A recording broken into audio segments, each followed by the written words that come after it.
Almost every time you see a US dollar, you're holding a piece of history.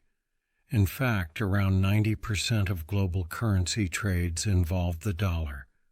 But how did it rise from colonial silver coins to the world's dominant money? Let me tell you that story. Long before America even existed, people in the colonies used Spanish silver coins, especially the Spanish dollar, often called pieces of 8. These coins were everywhere and trusted. When the United States began forming its identity, it borrowed this familiar name. In 1792, Congress passed the Coinage Act, officially creating the U.S. dollar, based on the idea of a decimal system, 100 cents in $1, but its early years were rocky. Before the Revolution, the Continental Congress printed Continentals to finance the war.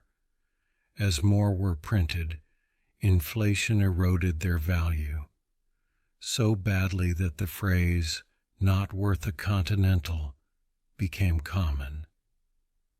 After the war, America avoided paper money for decades, wary of repeating those mistakes. Then, with the Coinage Act, the U.S. Mint began striking silver and gold coins and established the dollar as the national monetary unit. Over time, America evolved economically and politically. By the late 19th century and early 20th century, the world shook after World War II.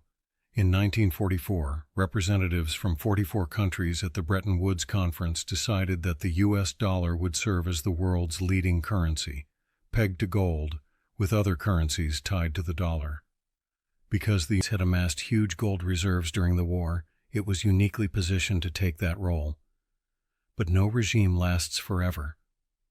In August 1971, President Richard Nixon announced the United States would no longer convert dollars into gold, effectively ending the gold standard. This move, known as the Nixon shock, marked the beginning of the fiat dollar era, where value rests on trust rather than gold. Since then, the dollar's central place in global finance has held steady. Today, a large share of central banks' foreign reserves are held in U.S. dollars. The dollar is often used in international trade and as the go-to reserve currency when markets get volatile. In recent years, economists note that the dollar still plays a dominant role in global trade invoices, foreign exchange markets, and sovereign debt. Yet its role is being questioned. Some nations explore de-dollarization, building alternatives in trade and reserves. Technology, like digital currencies and direct currency swaps, may also chip away over time.